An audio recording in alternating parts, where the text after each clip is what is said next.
Mire, y he aquí el Cordero estaba en pie sobre el monte Sión, y con él 144,000 que tenían el nombre de él y de su padre escrito en la frente. Y oí una voz en el cielo como estruendo de muchas aguas y como sonido de un gran trueno, y la voz que oí era como de arpistas que tocaban sus arpas. Gracias, Señor, en el nombre poderoso de Jesús. Amén. Puede sentarse.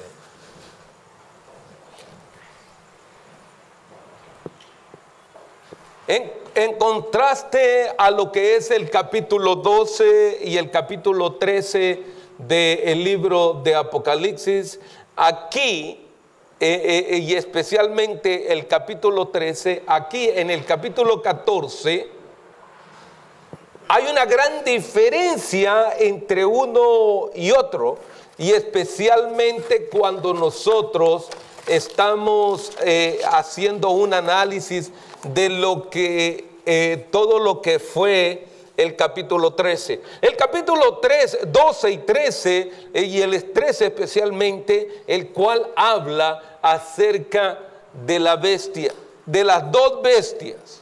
Una que sale del mar y la otra que sale de la tierra. Y la persecución de los santos. Ahora, a gran diferencia aquí en el capítulo 14, que si el Señor me permite poder dividirlo en unas 4 o 5 secciones, ya que el contenido es bastante amplio, porque dentro de ello se va acá en este capítulo 14, se hace manifiesto y marca ya que la venida, la segunda venida de nuestro Señor Jesucristo se está aproximando. Y entra en breve, entra también lo que es conocido, en pocas palabras, lo que es conocido también como el milenio.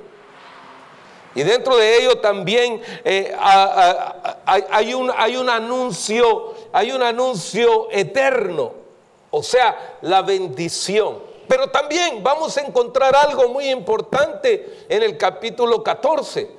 Y es que también hablaremos acerca de esos 144,000, de los cuales ya ahora, no en el sentido como lo predicamos y lo enseñamos en los capítulos anteriores, no. Ahora, esos 144,000 de los que muchos dicen que ya son escogidos y ya no cabe más ninguno allí, según algunas doctrinas parece enseñarlas. Ahora, dentro de ellos, no. Porque acá en realidad vamos a hablar quiénes son estos 144,000. Aquí hay una diferencia muy clara. Ahora, allá nos enseñan que esos 144,000 ya se completaron. No, perdóneme, pero eso es una cuestión doctrinal equivocada. Mas, sin embargo, aquí vamos a verlo desde otro punto de vista, no mío, sino bíblico, para que nosotros veamos que la misma palabra de Dios está hablando y trayendo referencia de quién es esto. Ahora, la descripción será bastante breve con respecto a la venida de Cristo. Y allá en el verso 17 y del verso 17 al 20 viene aquella famosa palabra de la batalla del Armagedón. ¿Dónde está Armagedón? ¿Qué es Armagedón? ¿Y qué tiene que ver todo ello? Y de eso precisamente es lo que yo voy a hablar y de lo que yo quiero anunciar. O sea, todo el capítulo 14 está llena de grandes noticias. Está llena de cosas especiales que no las puedo ir detallando a la ligereza. Todo esto se lo estoy diciendo a usted para que vea el enriquecimiento que tiene este capítulo.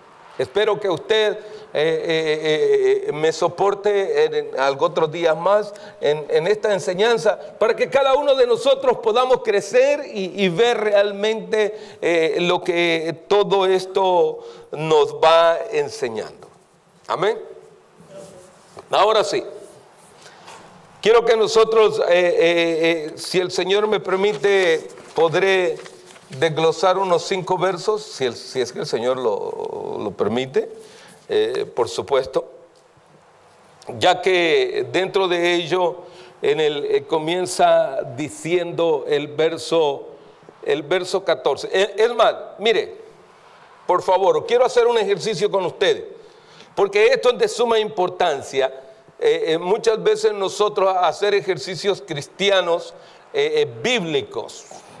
Ahora, la primera cosa es que yo quiero que usted en su Biblia note en el capítulo 14, por favor, todos los ojos puestos en sus Biblias, y cada uno de vosotros, por favor, mire en cuántas secciones se divide el capítulo 14, y cada una de ellas tiene un subtema. Y por favor, cuando yo levante mi mano y comience con el primer dedo, todos digan cómo es que dice su primera sección.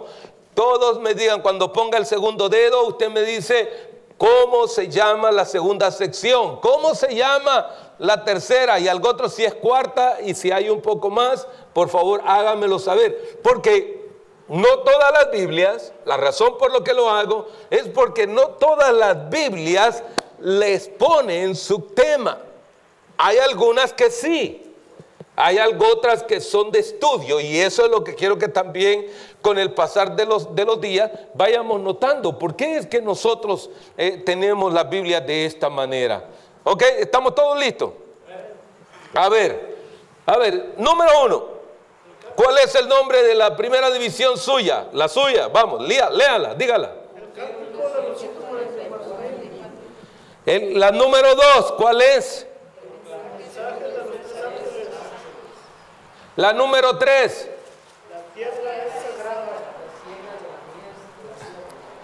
¿Hay algo otra más? ¿Algo otra que tenga una cuarta? ¿Se da cuenta? A ver, ¿cuántos se dieron cuenta que hay unas que solo tienen 3? Hay unas que solo tienen 3. O sea, y es que esto no quiere decir, hermano, que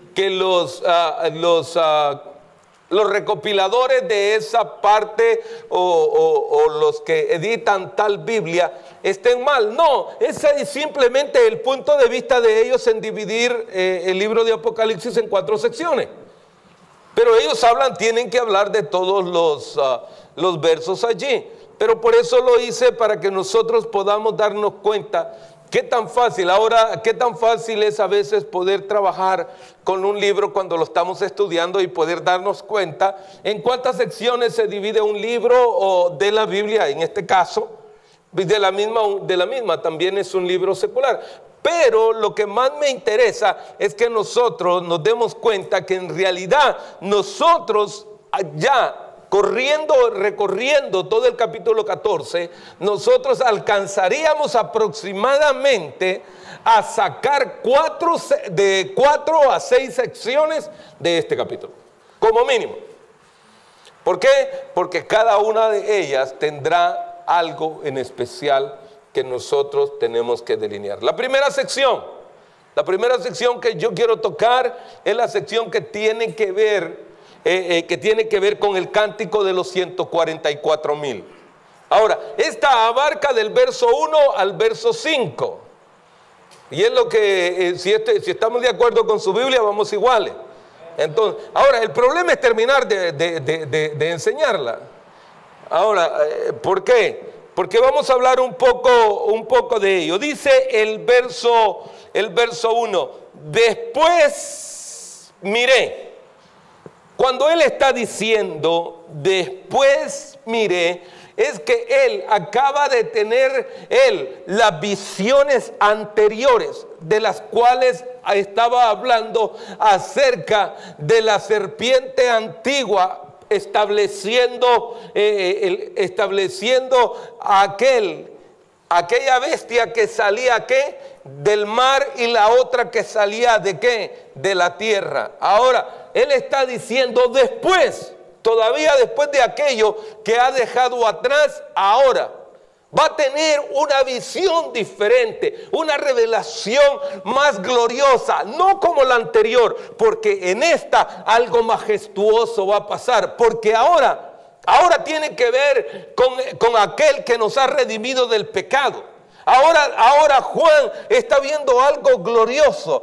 Por lo tanto, él dice, después de todos estos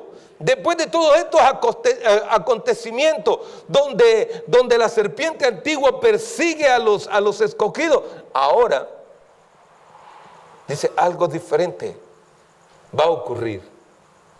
Por eso, acá él con gran admiración, oiga, y si yo digo algunas veces nosotros, los cristianos, leemos la Biblia, pero nosotros ya no nos sorprende nada. ¿Por qué será, hermano?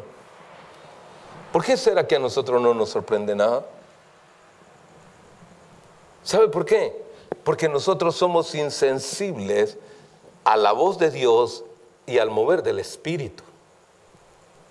Pero este hombre realmente era sorprendido en cada una de las cosas en las que Dios le hablaba. Mire, a nosotros Dios nos habla de muchas formas a través de su palabra. A veces con los mismos golpes de la vida que tenemos, ahí mismo la misma palabra viene y nos enseña. Sin embargo, no nos quedamos sorprendidos de la grandeza de su poder. No nos quedamos sorprendidos nosotros porque, al contrario, hay algunos que dicen, ya sabía que eso iba a pasar. No, es Dios hablando, es Dios mostrando.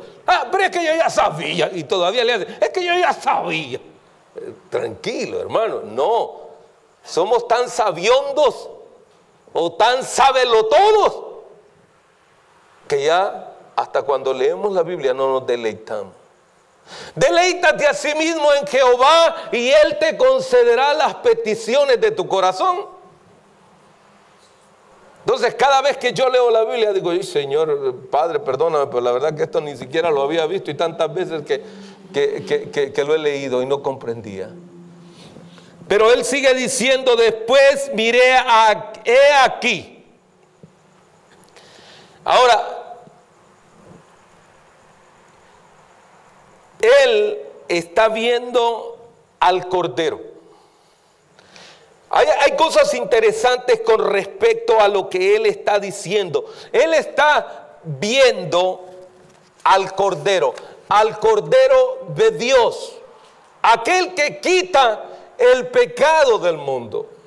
Ahora imagínense qué cosa tan gloriosa. Si Juan, habiendo estado con Él, habiendo caminado con Él, habiendo comido con Él, ahora en una visión semejante Él lo está viendo, ¿cómo quedaría Juan en ese momento? Ahora yo digo, ¿cómo queda usted impresionado cuando usted tiene uno de esos toques especiales de parte de Dios y usted no quisiera salir de ahí, usted quisiera quedarse ahí? Dígame por fe. Quisiéramos quedarnos ahí. ¿Por qué? Porque qué bueno es deleitarse en el Señor y contemplar la hermosura de su santidad.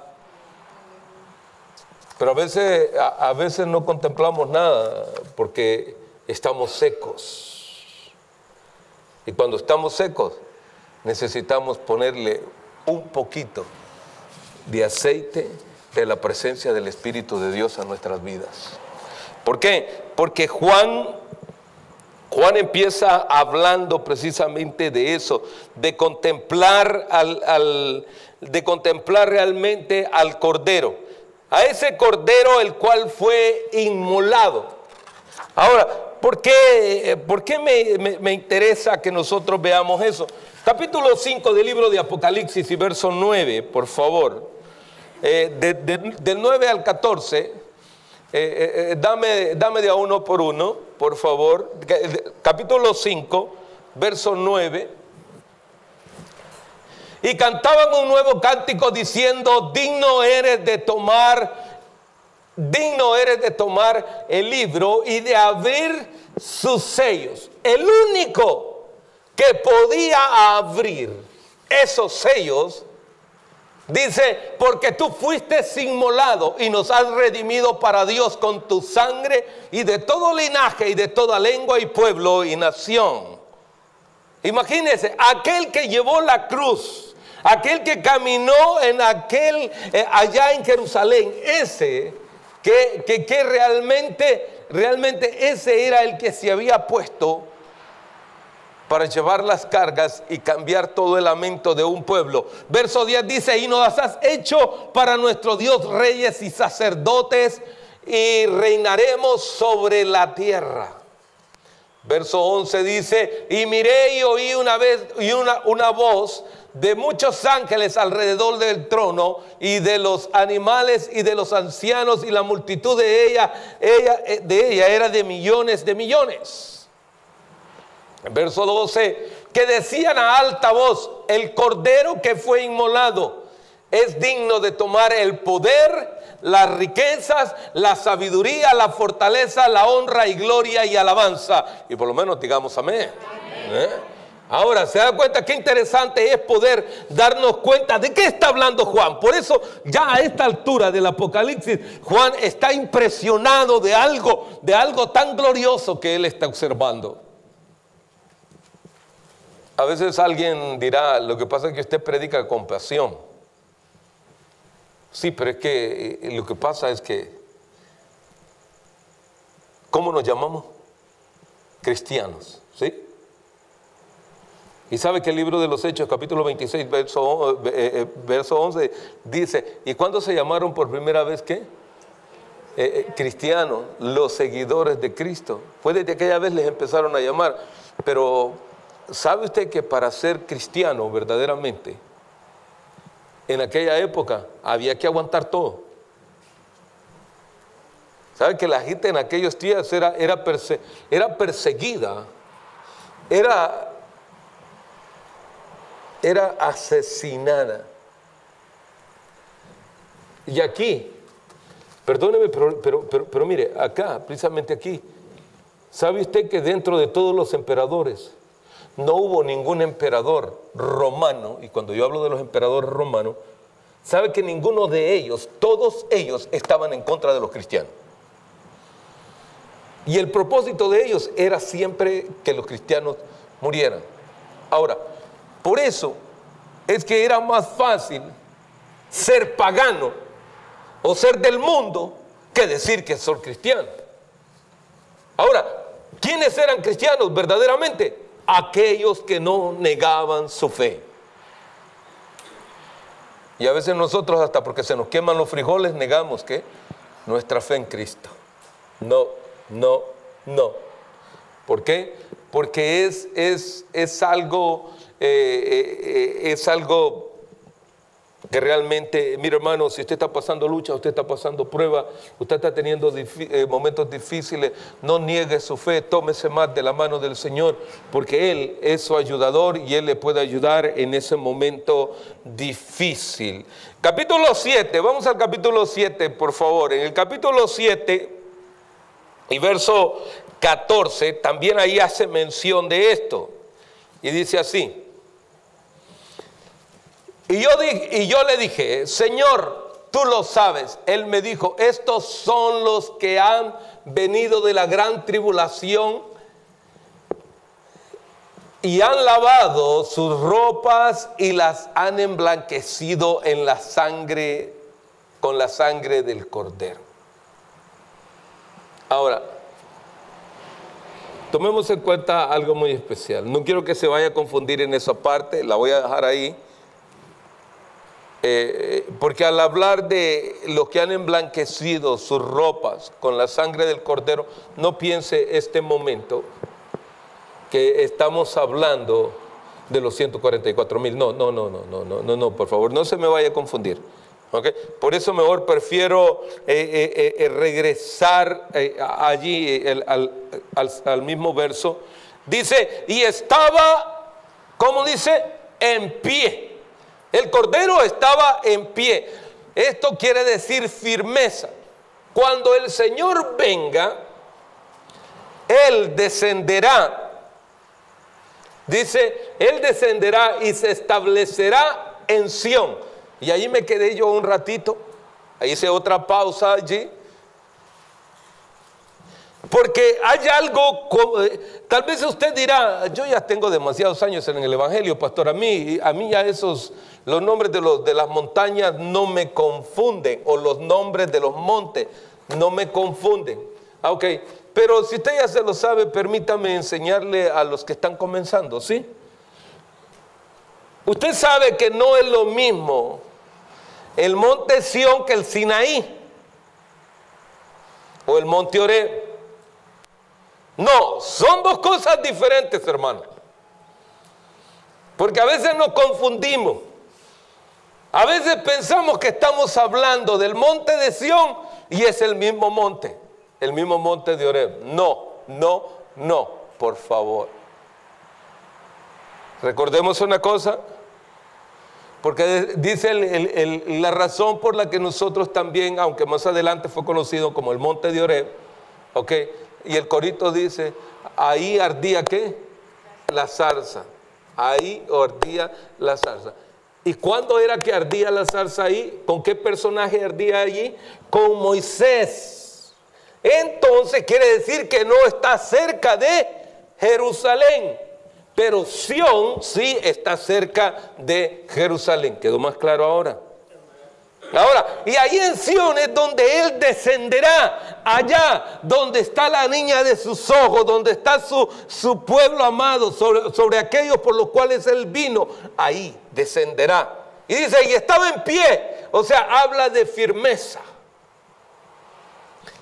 Habla de firmeza, no es como aquellos que estaban diciendo, y salió de en medio de las aguas. Y salió de en medio de la tierra. No, él dice, y estaba en pie. Eso quiere decir que es alguien que estaba firmemente en lo que él estaba diciendo. ¿Sobre el monte de dónde? Sobre el monte Sión. Ahora sí ya aclaré eso para que no estemos confundidos, para que después no digamos, pues a mí me lo mencionaron, pero nunca supe de qué es. Ya, si usted no... es más, por favor, le voy a dar un ejercicio así de 1 minuto. Por favor, vaya a la parte trasera de su Biblia y por favor busque dónde está el monte de Sión. Y si no lo haya, no se preocupe tanto, pero busque dónde está el monte Oreb, por favor, allá. Y si lo encuentra después, no me vaya a decir nada, simplemente diga que soy bueno yo para estudiar. Amén, felicítese usted solito. Y mientras tanto yo sigo compartiendo, porque esto es importante, conocer la Biblia. ¿Cómo nosotros podemos llenarnos de conocimiento de la palabra cuando nosotros mismos... ¿Sabe que los estudiantes, muchas veces los estudiantes del bíblico vienen y me dicen, pastor, ¿qué? Es que mi Biblia no tiene mapas. Otro llega y me dice, pastor, es que a mi Biblia se le han caído todas las hojas. Entonces yo digo, Señor, si toda la Biblia entera es importante, útil para enseñar, para redarguir, para corregir, para enseñarnos de tal manera que nosotros podamos crecer. Es que lo que pasa es que hay unas Biblias así chiquitas de bolsillo, ¿no? Que solo traen el Nuevo Testamento y en esa quieren encontrarlo todo, y esa es la que traen allí. No. Y usted dirá, bueno, ¿por qué la importancia de esto? Porque al final que terminemos de estudiar, vamos a hacer un examen de 1000 preguntas. Gracias, por lo menos uno me contestó amén. Con todo lo que hemos abarcado, porque ya llevamos aproximadamente 6 meses, casi 6 meses enseñando esto. Ya comencé desde el año pasado y ahora, y al hacer un examen generalizado vamos a estudiar hasta de esto. Y entonces usted me va a decir, yo ya sé dónde está el monte de Oreb. Ay, pastor, me va a decir, ya sé dónde está el monte de Sión, aunque no lo haya encontrado por ahí, pero bueno. Ahora, sigue diciendo, y con él 144,000 que tenían el nombre de él y el nombre de su padre escrito en la frente. Qué interesante. Permítame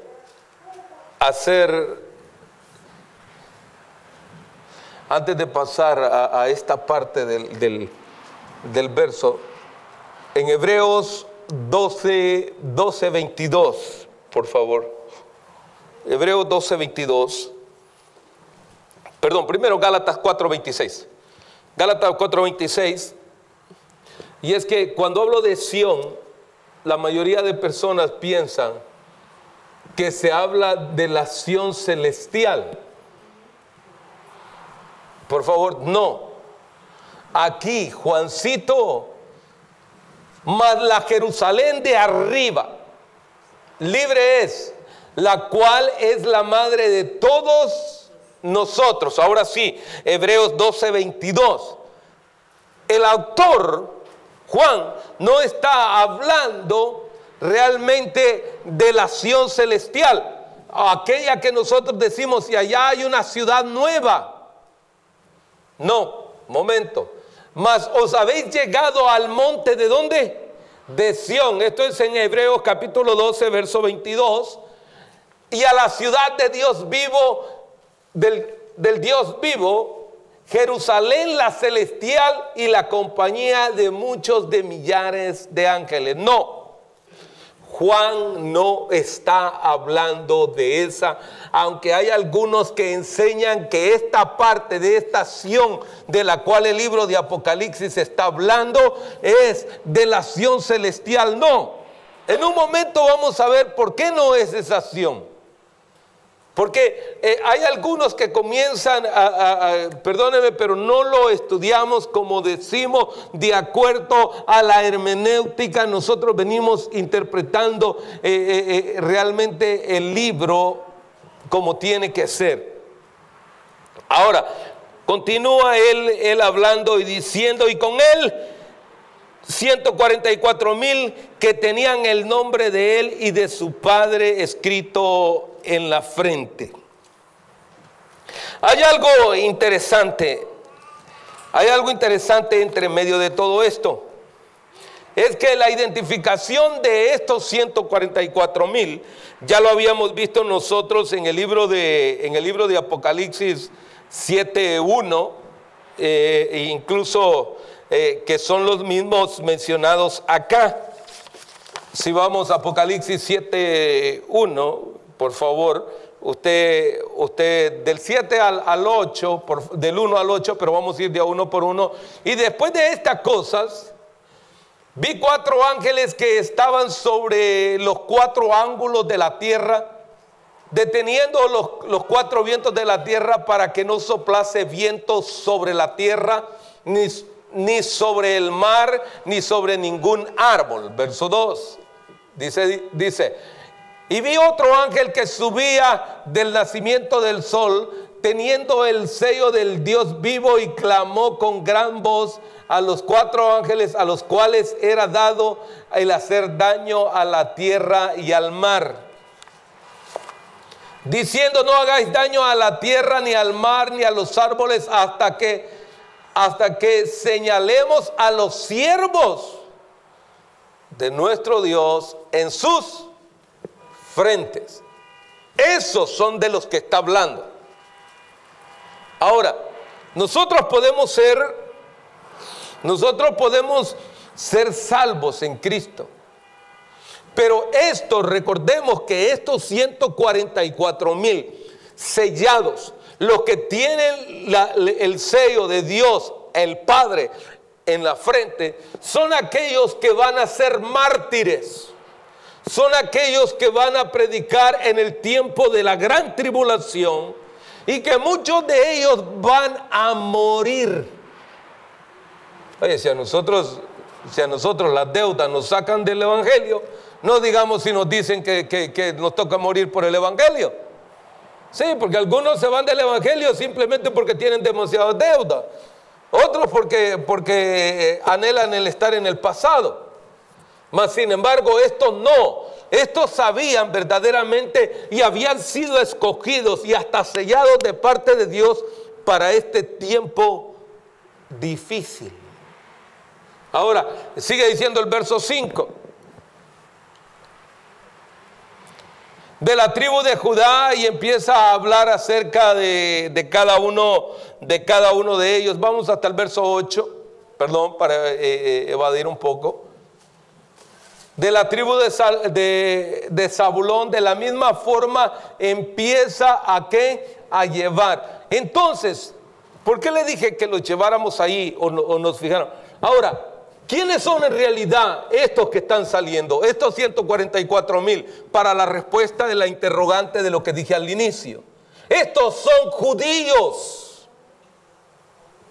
Estos no son de ninguna otra nacionalidad. Estos 144,000, y no es porque yo lo diga, sino que la Biblia nos está enseñando que son judíos escogidos de parte de Dios para ese tiempo de angustia. Ahora, es que aquellos que dicen que han sido apartados ya para ellos, yo no sé cómo le van a hacer, pero no creo que sean todos judíos.